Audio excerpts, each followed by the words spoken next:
रामपुर नामक गांव में एक बहुत बड़ा धनी सुनार रहता था, जो लोगों को ब्याज के चलते पैसे उधार दिया करता था और उनसे सामान गिरवी रखवाता था। ऐसा करते करते उसका बहुत बड़ा घर बन गया था गांव में। हीरालाल उसी गांव में रहता था। वह मजदूरी करता था। खाना खा के वह दोबारा मजदूरी पे चला गया। हीरालाल का खेत बंजर था। वह बहुत परेशान था। एक दिन उसके दोस्त ने उसको सलाह दी। अरे हीरालाल, कैसे हो? घर में सब बढ़िया है? बहुत ही परेशान लग रहे हो। कोई दिक्कत हो तो बताओ मुझे, तुम्हारा दोस्त हूँ मैं आखिर। अरे भाई, क्या बताऊं, बहुत परेशान हूँ। घर पे एक बूंद राशन नहीं है और ये बंजर जमीन भी मेरे सर चढ़ी है। कुछ समझ नहीं आ रहा। अरे तो तुम इतना दुखी क्यों हो? तुम्हारे पास कोई कीमती सामान हो तो वह सेठ धनीराम के पास जाकर गिरवी रख दो और उससे पैसे ले लो खेती करने के लिए। इतना कह के उसका दोस्त वहां से चला गया और हीरालाल सोचने लगा अब क्या करे। फिर हीरा ने जल्दी जल्दी अपने खेत का काम खत्म करके सेठ धनीराम के घर गया। नमस्कार सेठ जी, वो मुझे थोड़ा सा उधार पैसे चाहिए थे। मुझे अपने खेत के लिए चाहिए थे। जैसे ही मेरी फसल आ जाएगी मैं उसको बेचकर आपके पैसे वापस कर दूंगा। क्या मुझे पैसे मिल सकते हैं? मैं सोने का मंगलसूत्र गिरवी भी रख दूंगा। अरे कैसी बात कर रहे हो भाई? मैं बैठा किस लिए हूँ यहाँ पे? तुम गरीबों की मदद के लिए। लाओ, दो अपना मंगलसूत्र, मैं तुम्हें उसके बदले पैसे देता हूँ। और हाँ, एक बात का याद रहे, मैं सिर्फ तुम्हें 3,000 रुपए ही दे पाऊंगा। सुनार मंगलसूत्र देखकर बोला, अरे ये तो 1,000 रुपए का है। मैंने तो फिर भी तुम्हें 3,000 रुपए दिए हैं इसके बदले। चलो ले जाओ, तुम भी क्या याद करोगे। और हाँ, जल्दी ही वापस करना। हीरालाल सुनार की बात मान गया और उसे धन्यवाद कहकर वापस अपने घर की ओर फसल काटने चला गया। कुछ दिनों बाद उसने अपने खेतों में कड़ी मेहनत करी और उन पैसों से अधिक बीज लगाए और कुछ दिनों बाद उसे अच्छी फसल हुई, जिसे बेचकर वह बहुत खुश था और उसने बहुत पैसे कमाए। दोनों पति पत्नी बहुत खुश थे क्योंकि उनके घर नई खुशियां आई थी। तभी हीरालाल अपनी पत्नी से कहता है कि वह जा रहा है वो मंगलसूत्र उस सुनार से लेने और उसे पैसे वापस करने।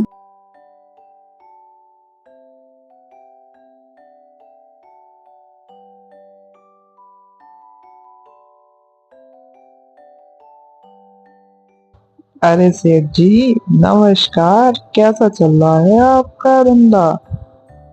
ठीक तो है आप? हाँ हाँ, सब बढ़िया। तुम्हें देख के लगता है शायद तुम मेरे पैसे वापस करने आए हो, क्यों?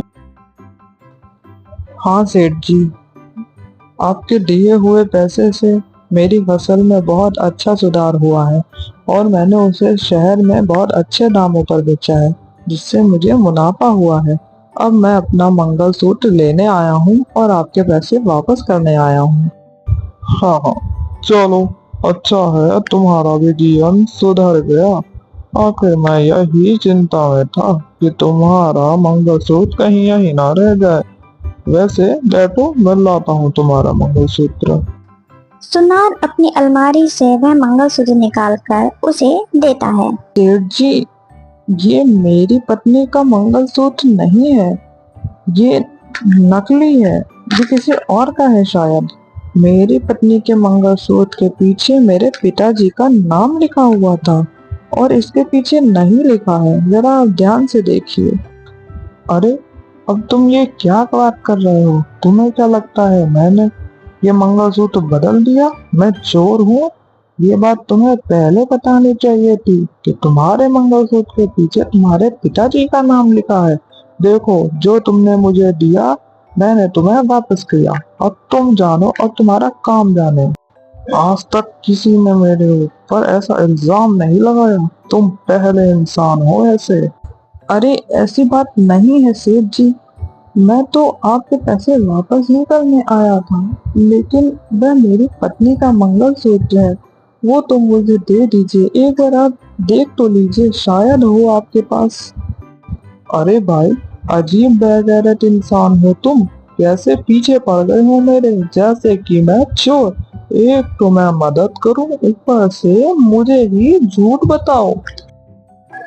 वह उदास होके वो मंगलसूत्र लेके वापस जाने लगा। जंगल में चलते चलते उसे उसका दोस्त रास्ते में मिला और उसने उसको वहाँ की सारी बातें बताई।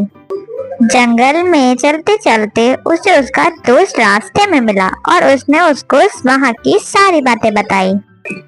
उसने अपने दोस्त को वह मंगलसूत्र भी दिखाया। अरे भाई, तुम परेशान मत हो।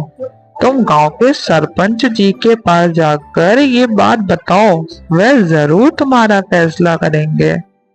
मुझे कुछ समझ नहीं आ रहा है, मैं क्या करूं? और घर जाकर अपनी पत्नी को मैं क्या बताऊंगा कि उसका मंगलसूत्र मैं नहीं वापस ला पाया? अरे दोस्त, दिल छोटा मत करो। तुम सरपंच जी के पास जाओ और परेशान मत हो, वह जरूर तुम्हारी बात सुनेंगे। हरी अपने दोस्त की बात सुनकर धीरे धीरे सरपंच जी के घर की ओर चलने लगा और उनके पास पहुंचकर उसने सारी आबीती उन्हें बताई। सरपंच जी, सुनार ने मेरा मंगलसूत्र बदल दिया है, मेरी मदद करें। क्या सबूत है तुम्हारे पास कि यह मंगलसूत्र तुम्हारा ही है? अगर तुम्हारे पास कोई सबूत है तो तुम दिखाओ मुझे। सरपंच जी, वह मंगलसूत्र मेरा पुश्तैनी मंगलसूत्र है, जिसके पीछे मेरे पिताजी का नाम लिखा हुआ है। और जो सुनार ने मंगलसूत्र दिया है, उसके पीछे कोई भी नाम नहीं लिखा हुआ है।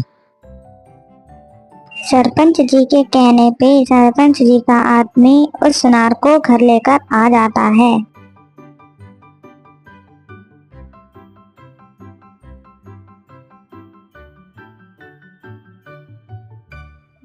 बोलो सेठ, क्या तुमने हरी का मंगलसूत्र बदल दिया है? तुम्हारे पिताजी तो ऐसा नहीं करते थे। आखिर बात क्या है सेठ? तुम मुझे सही सही बताओ। सरपंच जी, मैं तो इन गरीबों की मदद करता हूँ, इन्हें कर्ज दे के। कभी आज तक ऐसा हुआ है कि मुझे घर आना पड़े? इस हरी की ही नीयत खराब है मेरे पैसों पर, तभी ये मुझ पर उल्टे सीधे इल्जाम लगा रहा है। अगर तुम्हें इतनी ही दिक्कत है तो तुम इन गरीबों को पैसे उधार में देते ही क्यों हो? हरी, अब तुम बोलो, सच्चाई आखिर क्या है? सरपंच जी, मैं एक गरीब आदमी हूँ, मैं क्यों झूठ बोलूंगा। बस आप सेठ जी से बोल दीजिए, असली मंगलसूत्र मुझे वापस कर दें। वह मेरा पुश्तैनी मंगलसूत्र है, जिसके पीछे मेरे पिताजी का नाम लिखा हुआ। सरपंच जी, ये मुझ पे इल्जाम लगा रहा है। मैंने तो सोचा ये गरीब है, क्यों ना इसकी मदद कर दूं। मैंने तो इसके जैसे लाखों की मदद की, पर किसी ने कुछ कहा नहीं, लेकिन ये मुझे ही गलत ठहरा रहा है। सरपंच जी, ऐसे तो ये मुझे पूरे गांव में बदनाम कर देगा। अब इसका कोई आप ही उपाय निकालिए सरपंच जी। मुझे लगता है सेठ सही है, शायद गलती तुमसे ही हो रही है। एक बार तुम जाके उस मंगलसूत्र को दोबारा चेक करो और उसके बाद देख के मुझे बताओ, फिर आगे मैं देखता हूँ। आज की सभा यहीं खत्म होती है। सरपंच जी की बात सुनकर सेठ मन ही मन खुश हो गया कि अब उसकी चोरी नहीं पकड़ी जाएगी। लेकिन हरी उदास हो गया, उसका पुश्तैनी मंगलसूत्र अब उसके पास नहीं था। सरपंच जी के मन में एक ख्याल आया और उन्होंने अपने आदमी से कहा, मुझे लगता है ये सेठ झूठ बोल रहा है। हरी का मंगलसूत्र इसी में रखा हुआ है। ये सेठ जहाँ अपना सोना रखता है, तुम जाके उस सोने को चेक करके देखो और शायद उसमें ही हरी का मंगलसूत्र हो। मैं चाहता हूँ ये काम तुम जल्द से जल्द करो, वरना वह सेठ सतर्क हो जाएगा और अगर कहीं वह मंगलसूत्र छुपा ना दे। जी सरपंच जी, जैसा आप कहते हैं मैं वैसा ही करता हूँ। लेकिन ध्यान रहे, तुम्हें बहुत सतर्क होके सेठ के घर जाना होगा, ताकि उसे ये ना पता चले कि तुम मेरे आदमी हो। जी सरपंच जी, उसे बिल्कुल भी नहीं पता चल पाएगा कि मैं आपके आदमी हूँ, और मैं वेश बदल कर जाऊंगा, क्योंकि मेरे पास एक पुश्तैनी हार है जो कि मैं उसके घर गिरवे रखूंगा और देखूंगा कि वह हार वह बदलता है या नहीं। अगर वह बदल देगा तो वह पकड़ा जाएगा। अगले ही दिन सरपंच का आदमी भेष बदलकर सेठ के घर गया। उस सेठ जी, मुझे कुछ पैसे उधार चाहिए, क्या वो मुझे मिल सकते हैं आपसे? और मेरे पास एक पुश्तैनी हार है जो आपके पास गिरवी रख दूंगा। वैसे मैं तो किसी को उधार देता नहीं हूँ, लेकिन तुम मुझे थोड़ा ठीक इंसान लग रहे हो। ठीक है, ले लो फिर। और हाँ, पर एक बात याद रहे, जिस हार की तुम बात कर रहे थे, उस हार को तुम्हें मेरे पास गिरवी रखना होगा। हाँ हाँ, क्यों नहीं सेठ जी, जैसे ही मेरे पास पैसे आ जाएंगे मैं आपके पैसे लौटा दूंगा और अपना हार भी ले लूंगा आपसे। सेठ उसे पैसे दे देता है और वह वो पैसे लेकर चला जाता है। कुछ दिन बाद वह सेठ के घर वापस आता है, वह पैसे लौटाने और अपना हीरो का हार ले। सेठ जी, ये लीजिए अपने पैसे और मेरा हार मुझे वापस कर दीजिए। सेठ जब उसका हीरो का हार निकाल रहा होता है, तब वह व्यक्ति देखता है कि हरी का मंगलसूत्र असली वाला उसके ही टोकरे में पड़ा है, और वह जाकर सबको ये बात बता देता है। फिर सरपंच जी उसको भरे गांव में बीच बाजार में बुलाकर उसको गांव से बेदखल कर देते हैं और हमेशा हमेशा के लिए निकाल देते हैं।